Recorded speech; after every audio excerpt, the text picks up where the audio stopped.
Hace 2 semanas terminamos el libro, vimos capítulo 16 de Primera de Corintios, pero quizá tú no estuviste aquí para todo el estudio y quizá tú llegaste en capítulo 8 o ya hasta aún después de eso y no te tocó estudiar todo el libro. Sabes, pasamos año y cachito estudiando este libro y aprendimos mucho en este último año.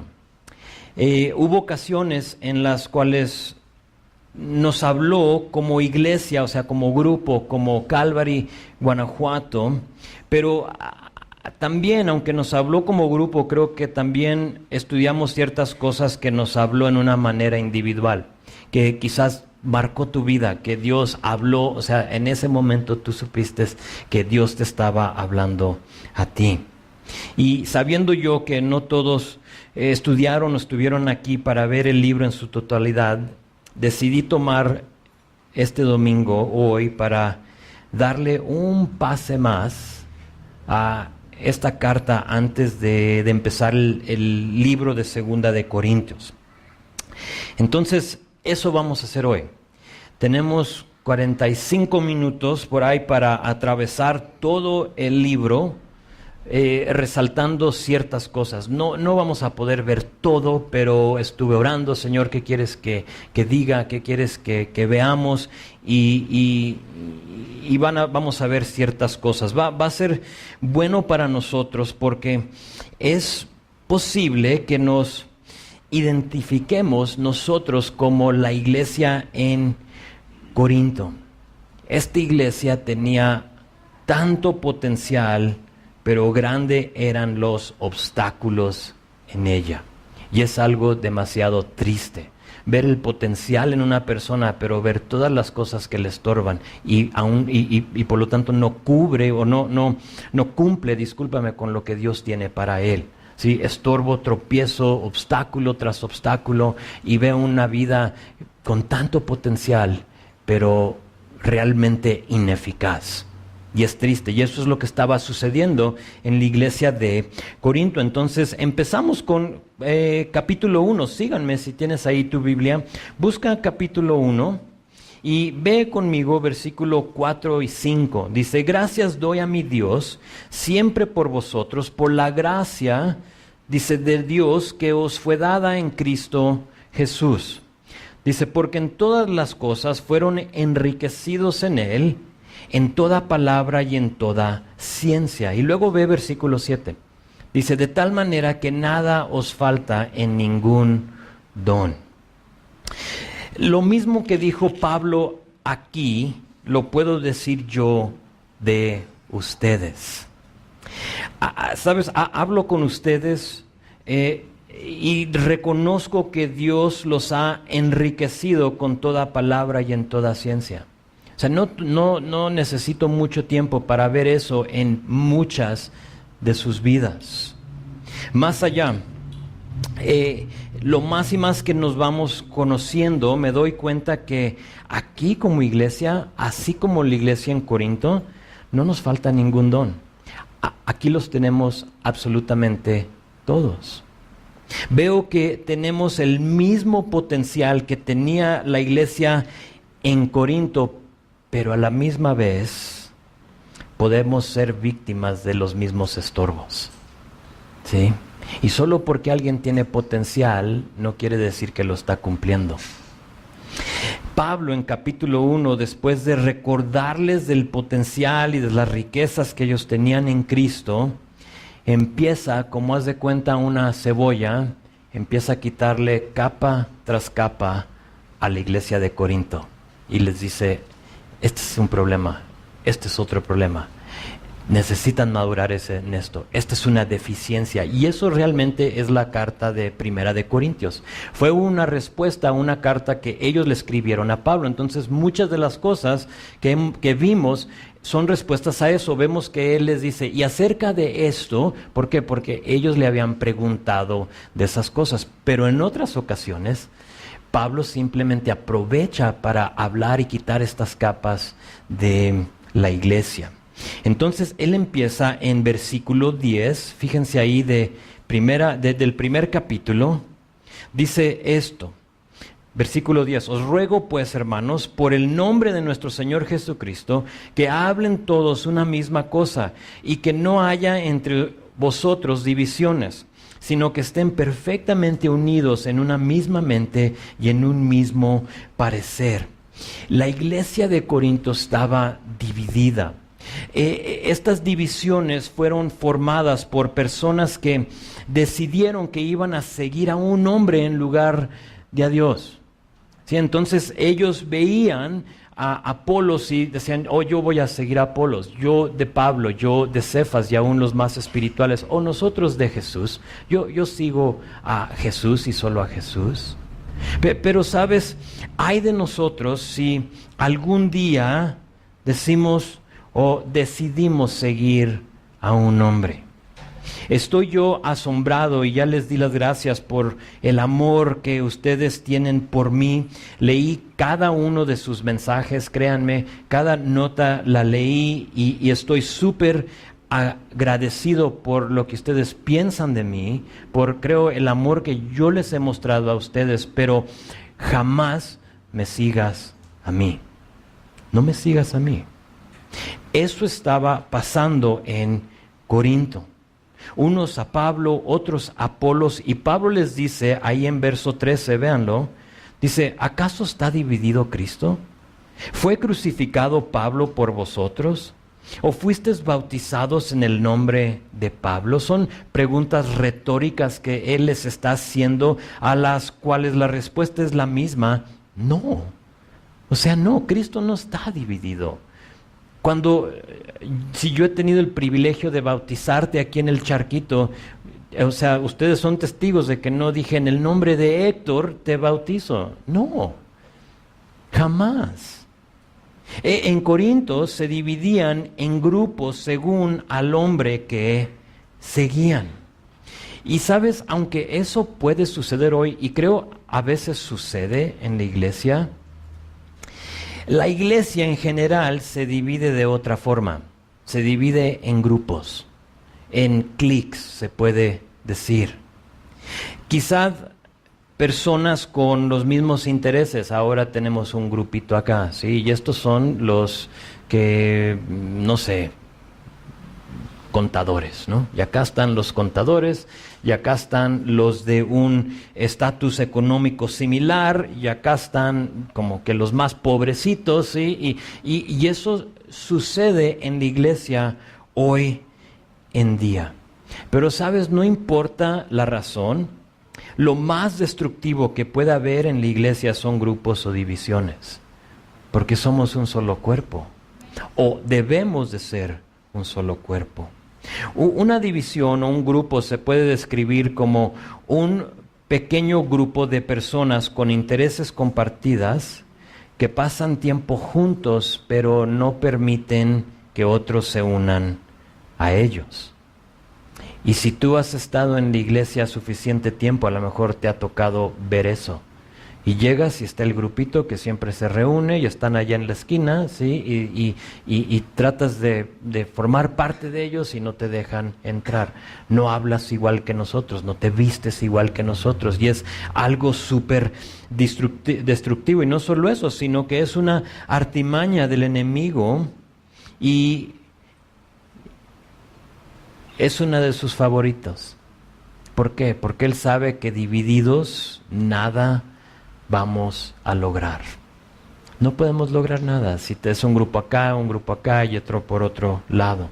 Dice Eclesiastés 4:9, es mejor ser dos que uno, porque ambos pueden ayudarse mutuamente a lograr el éxito. Ahora siempre lo relacionamos a un matrimonio, pero sabes que aplica también a dos personas o a una iglesia.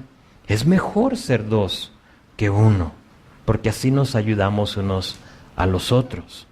Pablo dice en Gálatas 3:28, ya no hay judío, ni griego, esclavo ni libre, hombre ni mujer, sino que todos ustedes son uno solo en Cristo Jesús. Y saben, no hay tiempo para las divisiones. No hay tiempo. La iglesia se encontraba dividida y ineficaz, pero eso no era todo. Esa es como la primera capa que les quita de por encima, pero esa capa ahora ya no estorbando, ahora nos muestra otra cosa. Y en capítulo 3, Pablo se dirige a la obligación de cada creyente.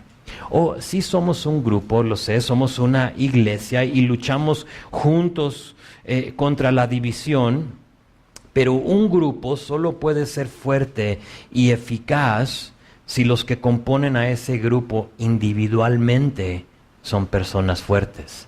Y por lo tanto tenemos capítulo 3, ve conmigo ahí, versículo 1. Dice, de manera que yo, hermanos, no pude hablarles como a espirituales, sino como a carnales, como a niños en Cristo. Os di a beber leche y no vianda, porque aún no eran capaces, ni son capaces todavía, porque aún son carnales. Pues habiendo entre vosotros celos, fíjate lo que los hace carnales, celos, contiendas y disensiones. Otra cosa que hace, disculpa la palabra, babear o salivar al enemigo son cristianos carnales. A él le encanta eso. Se empieza a babear, sí, ahí está otro carnal. Sí. Cristianos que deben estar comiendo carne, pero todavía traen su biberón. Sí, y los ves, no me digas joven adulto, pero todavía traes tu biberón, ¿sí? Y tienes 45 años. Son los que tengo, entonces me estoy hablando a mí. Había tantos problemas que atrofió o puedo usar la palabra, retrasó el crecimiento espiritual de los corintios. Ojalá que esa no sea nuestra historia. Quizá en nuestra iglesia no tenemos los problemas internos que ellos tenían de divisiones y de todo eso, pero ¿qué tal en lo personal? Hay celos, hay contiendas, hay cosas carnales que están retrasando tu crecimiento espiritual. Pablo está dirigiéndose a una iglesia, pero ¿qué tal tú? ¿Te toca eso tu corazón? ¿Hay algo en ti? ¿Hay falta de perdón en tu corazón? ¿Sabes? La falta de perdón es una de las cosas que retrasa a una persona más, estanca a la persona cuando tú no estás dispuesto a extenderle perdón a una persona. Y como lo he dicho, cuando tú no le extiendes perdón a una persona, es como tú tomando el veneno, lo abres, te lo tomas y esperas que la otra persona se muera, se envenene con ese veneno. Tú mismo te estás envenenando y tú mismo te mantienes estancado por no perdonar a otra persona. Y eso retrasa tu crecimiento espiritual. Haz esto si te encuentras en ese lugar. Identifica los problemas. Ora, pide ayuda y busca con quién rendir cuentas. Eso es importante, ¿eh? Si tienes un problema, a los varones siempre les decimos, si nos toca hablar con ellos, si hay algo que te está tropezando, te está estorbando, mira, tú haz eso, ora, pide perdón, identifica tu problema y luego busca a alguien con quien rendir cuentas. Este es un problema para mí. ¿Puedes orar conmigo? ¿Puedes hacerme preguntas acerca de esto, por favor? Hace poco me habló un amigo de otro estado y me dice, oye, este es un problema para mí. Y tengo que ser súper honesto y no sé a quién más ir y necesito que tú ores por mí, que tengo que rendir cuentas contigo. Y ahora tenemos una relación así diferente porque yo puedo hablar con él. Oye, ¿cómo estás en esto? Y más allá le dije, tú hazme las mismas preguntas, porque las batallas tuyas son las mías, ¿sí? Entonces tú dime, vamos a tener eso. Y eso es importante, somos una familia, amén. O lo debemos de ser. Debemos de ser una familia que se ayuda uno al otro. Y a tu alrededor hay personas que te quieren ayudar. Haz esto, forma amistades. Sal fuera de tu área de confort y habla con alguien. Deja el grupito con el cual tú te sientes más cómodo y busca a alguien que te pueda ayudar. Forma amistades. Somos una familia, no estamos aquí para regañarnos, para condenarnos unos a los otros, sino que para ayudarnos como familia. Así debe de funcionar la iglesia, ¿sí? Entonces imagina a una iglesia dividida y a la misma vez débil espiritualmente. Esa es la iglesia de Corinto.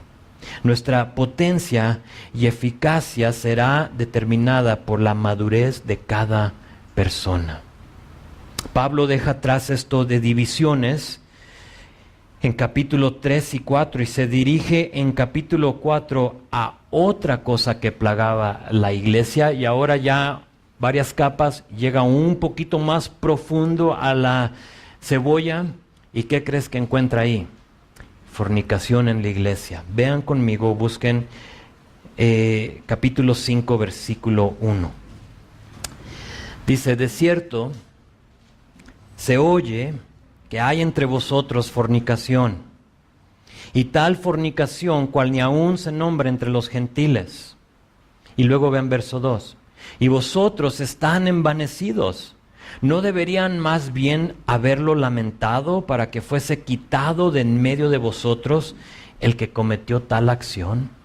Ahora, antes de seguir, se me olvidó ponerlos en mis notas, pero cuando estudiemos 2 de Corintios, vamos a ver que sí hicieron eso. A esta persona lo echaron fuera, pero en 2 de Corintios le dice: ahora sí recíbelo de nuevo. Entonces, a veces, si hay un pecado, algo que está contagiando, que está actuando como un cáncer entre la iglesia, es Biblia que nosotros tomemos esa decisión y despidamos a esa persona. Es de lo más triste verle la espalda a alguien que se va aferrado a su pecado, que no quiere entender. Pero siempre el propósito es restaurar a esa persona. Entonces, si esa persona se va, pero algún día llega arrepentido y reconociendo lo que hizo, jamás le vamos a cerrar las puertas. ¿Sí están conmigo? Es importante porque aquí le está diciendo: échenlo fuera. Y en 2 de Corintios, ya reciba. Cuando lleguemos a ese lugar se los voy a resaltar para que lo vean. Pero esto de fornicación en la iglesia, estamos hablando de un joven, creo que estaba teniendo relaciones con su madrastra, si no me equivoco. Esto era, ¿sabes?, normal en Corinto. Esto era normal, era parte de su cultura, era lo aceptado. ¿Qué acento fue ese? Era lo aceptado. Era la manera que tú le rendías culto a la diosa Afrodita en Corinto.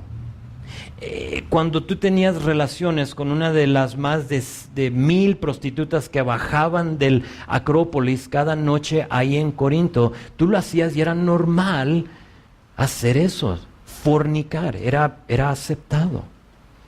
Para ellos, el ahora poder traer ese tipo de alabanza a la iglesia, porque para ellos era alabar a la diosa, era algo de orgullo. Y nota que les dice: ¿ustedes están envanecidos por esto? Estaban ellos, ¿sabe lo que estaban haciendo? Estaban mezclando el hombre viejo con el hombre nuevo, pero ya no se puede. Estas personas habían aceptado a Cristo, pero todavía veían y estaban involucrados en su comunidad, en lo que era común ahí. Y por lo tanto dicen: pues mira, envanece, wow, él está haciendo eso, alabando a Dios y a la misma vez alabando a Afrodita. Pero ¿sabes? No se vale. En 2 de Corintios, capítulo 5, 17, Pablo les va a decir esto: de modo que si alguno, a esta misma iglesia, si alguno está en Cristo, nueva criatura es. Las cosas viejas pasaron, he aquí todas son hechas nuevas. Ustedes saben el versículo. Pablo le está escribiendo eso a esta iglesia que estaba haciendo este tipo de cosa. Y sabes, no tenemos que caminar en las cosas viejas. A lo mejor para ti no es fornicación, pero ¿qué es algo que te definía antes de Cristo que todavía te encuentras haciendo, rindiéndole culto a esa cosa? Fue Billy Graham que dijo que la cruz demanda un cambio en nosotros. Si tú vas a aceptar a Cristo y te vas a llamar cristiano, tiene que haber cambios, aunque pequeños, en tu vida espiritual. No puedes permanecer y ser el mismo que antes. Y esto estaba pasando aquí y por lo tanto Pablo se dirige a eso. Fíjate lo que les dice en versos 6 y 7. Dice, ¿no es buena vuestra jactancia? ¿No saben que un poco de levadura leuda toda la masa? Limpiaos pues de la vieja levadura, para que sean nueva masa, sin levadura como son, porque nuestra Pascua, que es Cristo, ya fue sacrificada por nosotros. Aquí les dice, elimina ese pecado de la iglesia. Y a nosotros individualmente nos diría, elimina ese pecado de tu vida. Trata con el pecado severamente.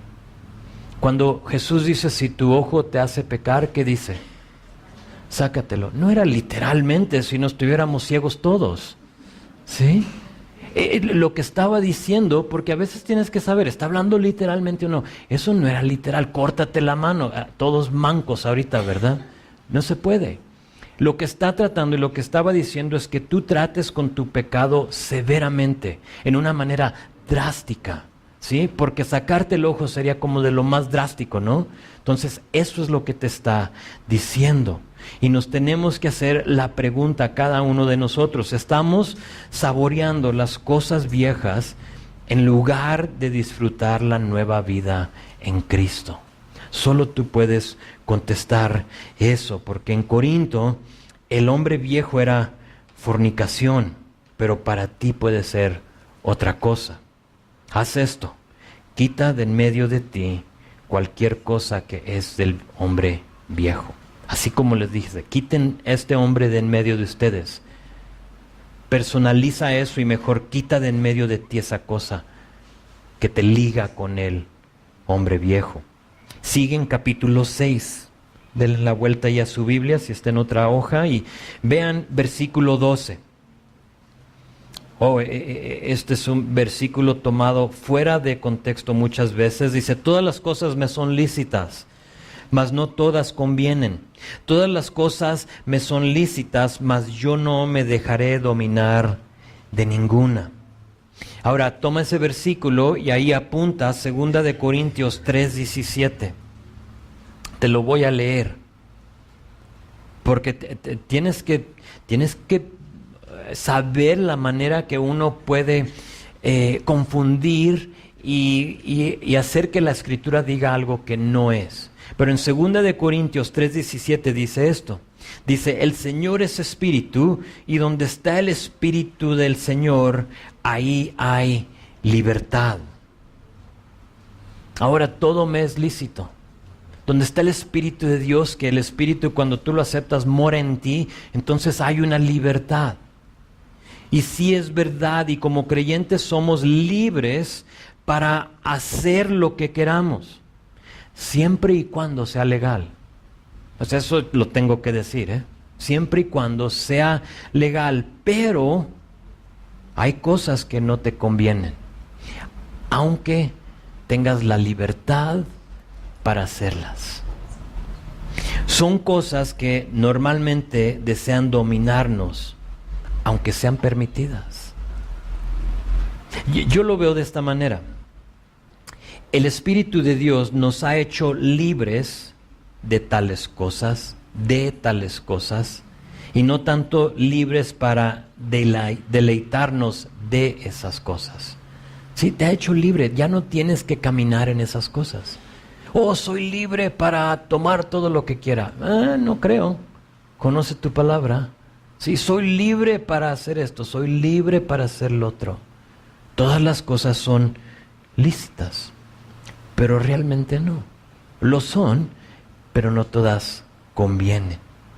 Y una seña de inmadurez en Cristo es cuando usas este versículo para hacer algo que bien sabes es un tropiezo.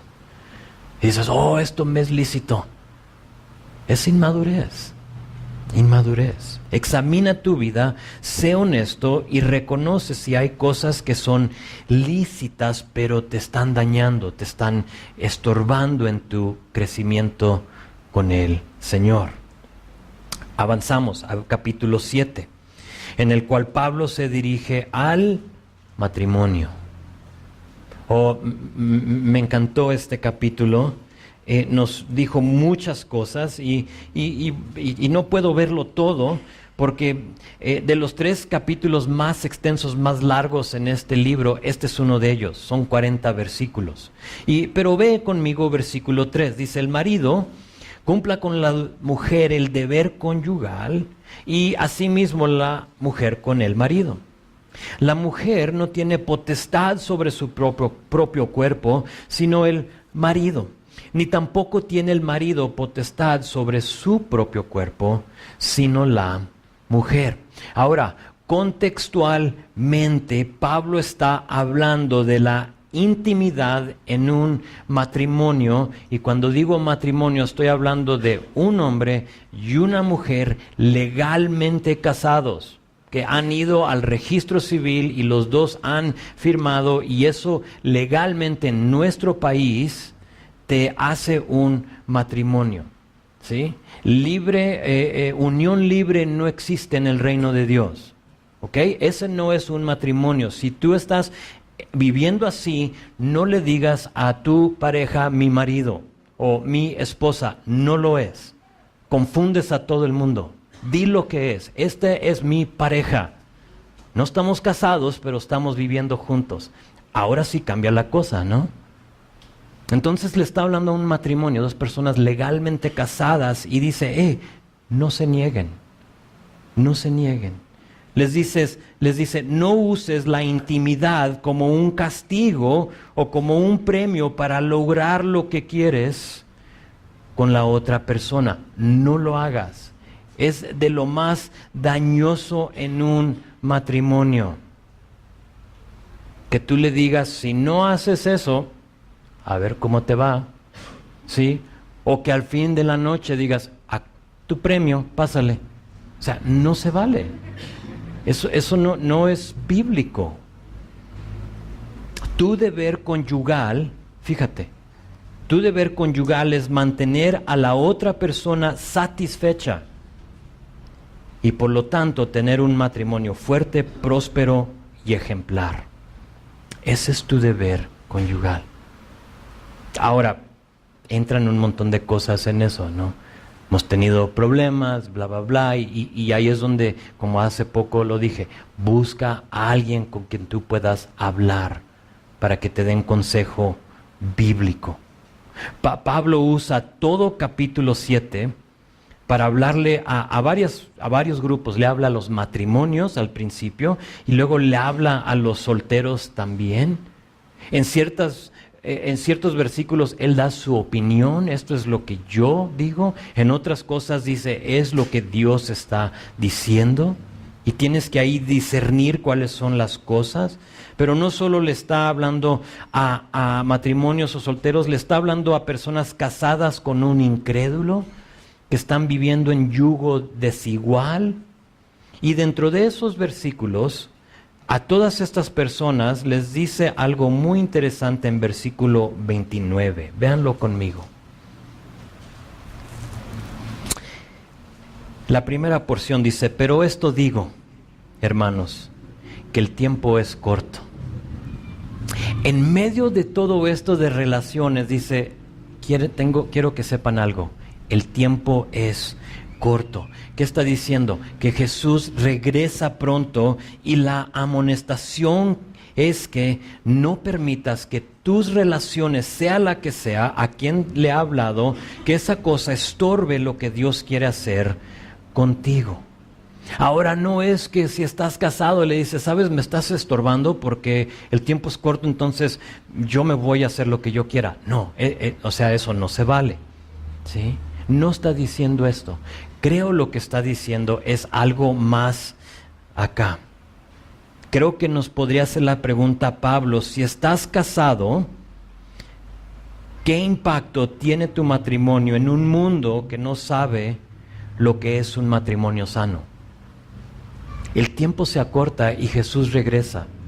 ¿Y estás tú aprovechando tu matrimonio para que los demás vean lo que es un matrimonio bíblico y lo deseen? Que digan, yo quiero eso. Nuestro hijo, el más grande, tiene 20 años y él desde, 13 años, 7 años, se quería casar. Ahora, eso puede causar estrés en mi vida, ¿no? Decir, híjole, ¿a qué hora se me va? ¿Cuál día, no? Pero, ¿sabes? Decidimos nosotros verlo de otra forma. Decidimos pensar, y esto a lo mejor es nomás para que yo pueda dormir en la noche, es que pensamos que él ha querido eso porque ha visto algo bueno en su mamá y yo. Que ha dicho, ¿sabes? Yo quiero eso. Lo que ustedes tienen, como que yo lo quiero. Porque lo más triste para mí es que mis hijos digan, ¿sabes? No lo quiero. Tu ejemplo no me gusta. Y por lo tanto yo no quiero casarme. Entonces por eso te pregunto, ¿qué es? ¿Qué impacto tiene tu matrimonio en un mundo que no sabe lo que es un matrimonio sano? Si nosotros como la iglesia no les vamos a decir y mostrar cuál es un matrimonio, ¿dónde lo van a ver? ¿En Hollywood? ¿De veras? Hay matrimonios en Hollywood que han durado horas. Se casan y para en la noche ya se divorciaron. Eso no es ejemplar. El tiempo se acorta. Si eres soltero, lo mismo. Pueden otras personas observar tu soltería y ver a Cristo. Ven, cuando te ven, dicen, esa es una persona que sabe lo que está haciendo, que tiene un esposo y se llama Cristo. Y ven los demás tu soltería como algo ejemplar. Si tú estás en un matrimonio desigual, sé que tenemos varias familias así, quizá tú estás aquí y tú estás en un matrimonio desigual, digo que quizá tú eres creyente y tu marido, tu esposa no lo es, te tengo que preguntar, ¿amas a tu pareja, aunque incrédulo, como Cristo te ama a ti? Es que es muy difícil, sí, lo entiendo, pero estás casado con esa persona. Y Pablo en capítulo 7 nos habló de eso. ¿Qué hago si estoy en un yugo desigual? El tiempo se acorta y por lo tanto Pablo nos anima a vivir relaciones impactantes. No importa, soltero, casado, viuda, lo que sea, Pablo te da instrucción en capítulo 7. Seguimos, capítulo 8. Capítulo 8 empieza así. Dice, versículo 1, en cuanto a lo sacrificado a ídolos, sabemos que todos tenemos conocimiento. El conocimiento envanece, pero el amor edifica. Y luego verso 9, mirad que esta libertad vuestra no venga a ser tropezadero para los débiles. ¿Qué estaba pasando en Corinto? Había aquellos, ahora la carne sacrificada a ídolos no es común para nosotros hoy en día, nadie realmente lo hace. Sí, pero había en Corinto aquellos que ahora eran creyentes, pero en un tiempo no lo eran, y antes en el hombre viejo adoraban a las diosas, a los dioses, sacrificándoles, llevando lo que sea, un animal a sacrificarle a los dioses, y luego compraban y cocinaban la carne de los sacrificios. Eso era lo que hacían. Para ellos, para ciertas personas en la iglesia, el comer la carne sacrificada no era problema. O sea, sabían que pues era carne, ¿sí? Que no, pues, realmente no tenía poder en ella. No era un tropiezo y por lo tanto ellos compraban su carne, comían en los restaurantes de los templos, etcétera, y no era problema para ellos. Pero dice Pablo en verso 4, véanlo, dice, sabemos que un ídolo nada es en el mundo y que no hay más que un Dios. Entonces, realmente no tiene nada que ver. Si tú vas al carnicero y su carnicero tiene ahí su altar, porque muchos lo tienen, no tienes que salir corriendo de este lugar y carne sacrificada a ídolos, jamás voy a ir ahí. No, o sea, un ídolo no es nada en el mundo, no es nada. Entonces unos comían y compraban en los mercados de los ídolos, pero había otros que para ellos eso era pecado y era un tropiezo. Te veían ahí en la carnicería de la esquina y decían, para mí eso es tropiezo. O sea, en un tiempo ellos estaban ahí a tu lado adorando y sacrificando. Y ellos en su ser, en lo que Dios les ha dicho, para ellos era pecado. Y Pablo regresa una vez más a nuestra libertad en Cristo. Verso 9, mira que esa libertad vuestra no venga a ser tropezadero para los débiles. Regresa a eso. Todo me es lícito. Y puedes citar tú eso. Todo me es lícito. Pero Pablo regresa a nuestra libertad en Cristo y dice, hey, todo está bien. No pasa nada. Pero si hace tropezar a tu hermano, entonces no lo hagas. El amor dice me niego. El amor dice no lo hago, no lo como. ¿Por qué? Por el amor al prójimo. O sea, yo amo a la persona más que amo la buena oferta que tengo acá donde sacrifican a los ídolos. Y por lo tanto no lo hago.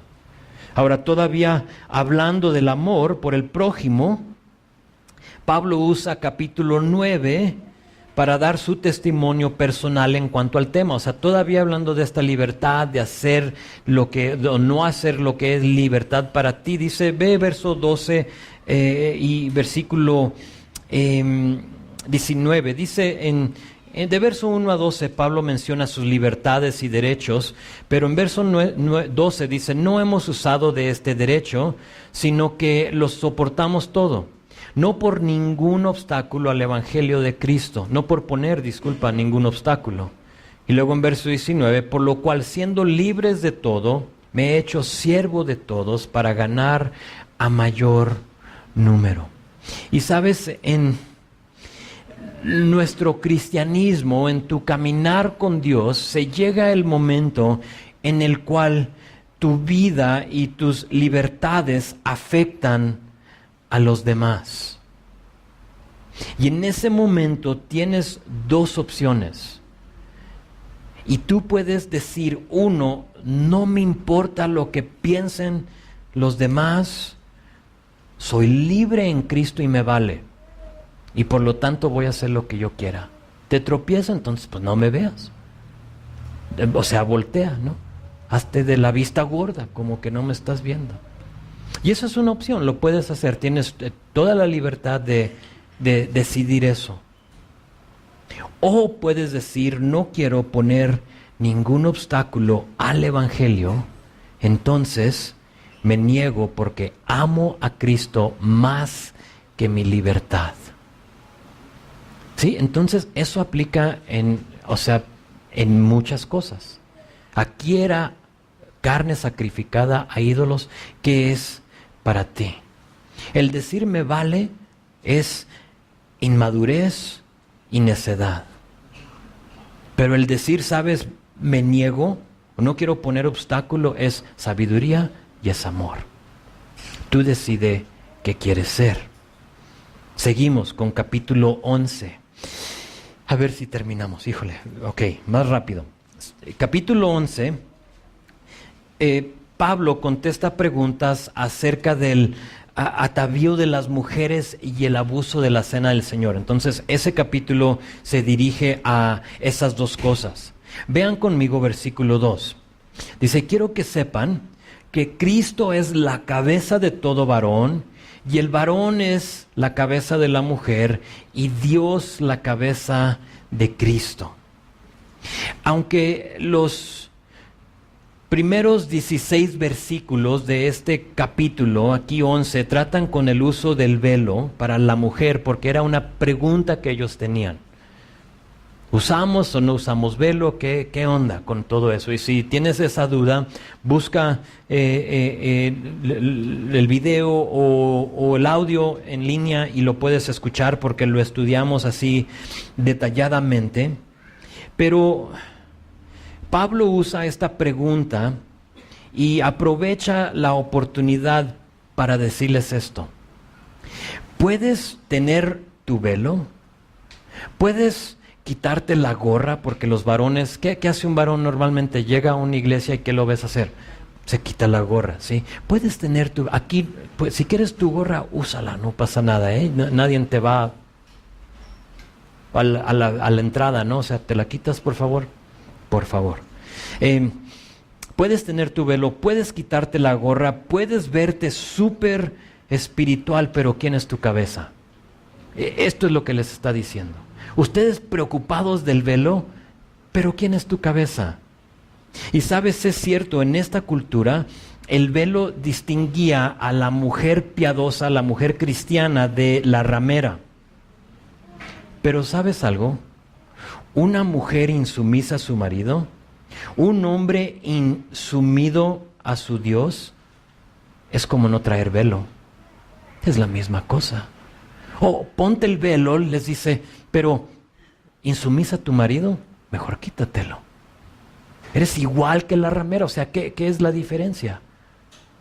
Y ese es el punto, es lo que él les está diciendo. Ustedes pueden aparentar algo en público, pero ¿qué está pasando en lo interior? Y Dios siempre se preocupa más de lo interno que lo externo. Es bíblico, lo puedes ver a través de toda la Biblia. Ahora, varones, hermanos, escúchenme, pongan atención, despierten. En lugar de preocuparnos con la sumisión de nuestra esposa, mejor hay que enfocarnos en nuestra sumisión a Dios. Tenemos el mejor ejemplo del mundo, Cristo sometido a la voluntad del Padre. Ese es nuestro ejemplo. Entonces, si tú tienes a una mujer insumisa, olvídate de eso. Déjala. Tú mejor concéntrate en tu sumisión a Cristo. ¿Eres un hombre sumiso, sí o no? Ahora, hermanitas, no las puedo dejar fuera, ¿eh? Noten, fíjense ustedes, hermanitas, noten que a ustedes no se les dice que se sometan a Cristo, pero no es porque no deben. Al contrario, cuando usted se somete a su esposo, automáticamente se está sometiendo a Cristo. Entonces no te tuvo que decir sométete a Cristo como a nosotros. Para ti, tu responsabilidad es someterte a tu esposo, a tu marido. Me atrevo a decir que no pueden someterse a Dios y vivir una vida insumisa a su marido. No se puede. Si tú dices, yo quiero ser la persona más piadosa, pero me vale lo que me diga mi esposo, de nada te sirve. ¿Sí? O sea, de todo corazón. O sea, tengo que barrer parejo, ¿no? El velo es una cosa, el corazón es otro. Y de eso se trató capítulo 11.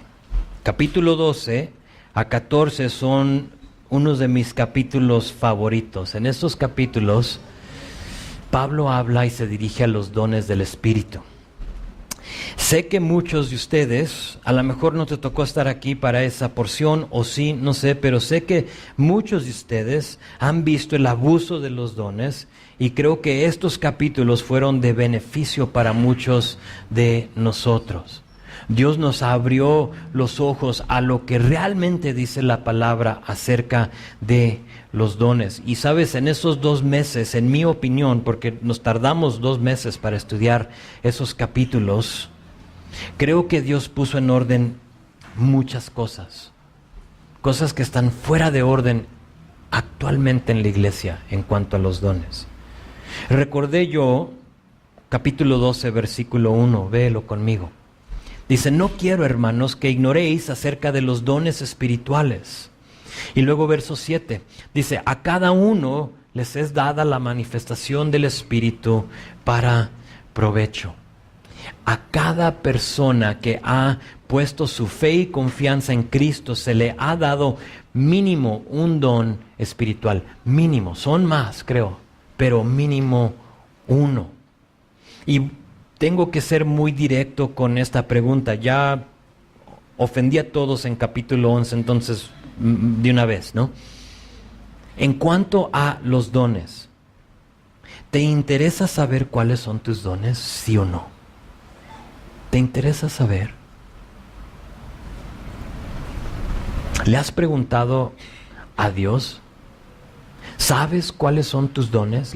O sea, ¿realmente te interesa lo suficiente para decirle, Señor, cuáles son mis dones? Revélamelos, quiero saber cuáles son. Y luego, la pregunta más importante, ¿los estás usando? Porque pueda que sepas cuáles son, pero ¿los usas? ¿Sí o no? Creo que se me escapó mencionar esto cuando lo estudiamos, pero les tengo que decir que tú puedes usar tus dones dentro y fuera de la iglesia. Si tú estás esperando para que alguien te diga, puedes ejercer tu don aquí en la iglesia, te vas a morir esperando. O sea, mejor empieza a usar esas cosas que Dios te ha dado fuera de la iglesia. Y cuando tú los usas y los usas y los usas, solito se va a dar para que ahora tú los uses en la iglesia. ¿Sí? Úsalos, no importa dónde estés. Hoy luego el capítulo más hermoso, capítulo 13, nos habló del amor de Dios. Su amor ágape y la definición de Él. Nos divertimos viendo cada definición del amor ágape de Dios. Y de nuevo, si no lo estudiaste, busca el audio, busca el video. Capítulo 14, Pablo le dedica 40 versículos al uso de lenguas en la iglesia. Les dije que son 3 capítulos los más extensos, capítulo 7, capítulo 14 y capítulo 15 el más largo. Pero 40 versículos al uso de lenguas.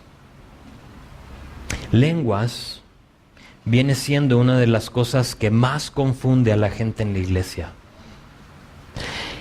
No solo eso, sino que es una de las cosas que creo yo, mi opinión, que el enemigo puede usar para promover vanidad en la vida de un cristiano. ¿Por qué? Porque lenguas es el don que se escucha como más padre. No sé si te ha tocado realmente escuchar a alguien hablar en lenguas.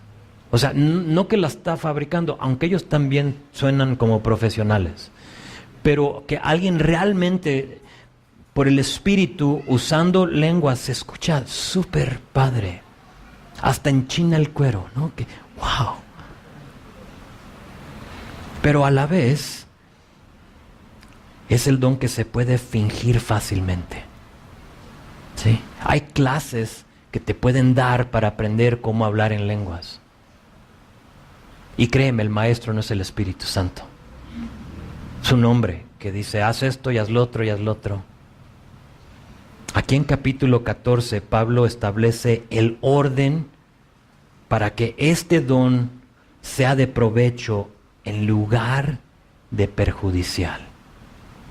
Es el punto, tiene que ser para provecho del cuerpo y muchas veces no lo es. Si no estuviste aquí cuando estudiamos, como te dije, los dones, búscalo porque estuvo muy bueno. Ahí vas a encontrar todo explicado en detalle. Con el poco tiempo que nos queda, llegamos casi al final, capítulo 15. Hace poco lo estudiamos y en este capítulo, 58 versículos, Pablo habla de la resurrección, de lo más importante, a lo que le dio más tiempo y espacio en esta carta, la resurrección. Pasamos nosotros 4 semanas en este capítulo, un mes. Y nos quedó muy claro que sin la resurrección no importa lo que previamente había dicho. O sea, de todo lo que les acabo de decir, sin la resurrección no importa. Dice en versos 3 y 4, dice, porque primeramente os he enseñado lo que asimismo recibí, que Cristo murió por nuestros pecados, conforme a las Escrituras, y que fue sepultado, y que resucitó al tercer día, conforme a las Escrituras. La resurrección de nuestro Señor Jesucristo es el centro del Evangelio. Sin la resurrección, no tenemos a un Dios que venció la muerte y por lo tanto no hay paga por nuestros pecados. Y tú y yo, si nuestro Dios no resucitó, estamos muertos en nuestros pecados. Lo dice perfectamente en verso 17, nota lo que dice aquí. Dice, si Cristo no resucitó, vuestra fe es vana y aún estáis en vuestros pecados. Ahora, la filosofía y la mitología griega ofrecía muchas opciones en cuanto a la próxima vida, y esto estaba invadiendo la iglesia. Había gente que mezclaba la filosofía, las cosas que en un tiempo quizás creían o platicaron con alguien y de pronto ahora eso empezaron a creer y empezaron a mezclar estas cosas y ahora tenemos a personas pensando que, pues la vida se termina cuando respiras aquí por la última vez. Sí, o los que decían es que no hay infierno, no existe, entonces tú aquí ya y no pasa nada. Sí, o otros que la muerte no tiene solución.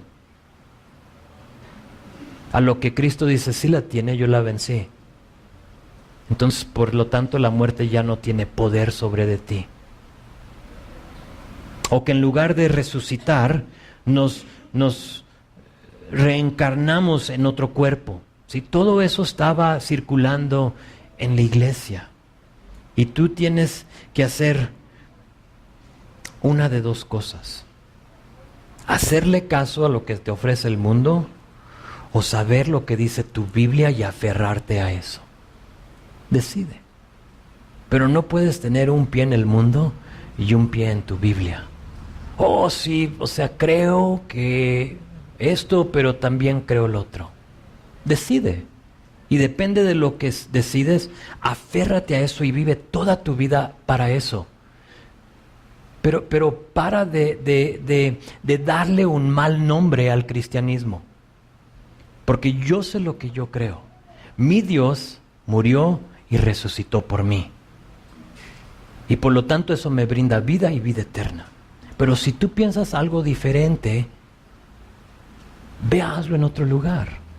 O sea, porque aquí nunca me vas a convencer de otra cosa. Jamás. Eso es lo que predicamos aquí. 58 versículos le dedica Pablo a esto. Era algo muy importante, y sigue siendo muy importante. Entonces, con todo eso ya en orden, Pablo escribe la salutación de su propia mano, dice ahí en capítulo 16. Sin duda él ora, sin duda él enrolla el rollo, lo sellan y envía el rollo a Corinto. Y termina su carta con versículo 24, véanlo conmigo. Dice, mi amor en Cristo Jesús esté con todos vosotros. Amén. Otra versión lo dice así: los amo a todos ustedes en Cristo Jesús. La próxima semana iniciamos 2 de Corintios y ahí se van a dar cuenta que aunque Él los amaba mucho, los amo a ustedes en Cristo Jesús, nos vamos a dar cuenta que no todos lo amaban a Él. Uso esa verdad para terminar con lo siguiente. Pablo escribió muchas cosas en esta primera carta que para mucha de la gente en Corinto no les pareció bien. No les gustó lo que dijo y por lo tanto no le hicieron caso. No recibieron sus palabras. Y en general, cuando uno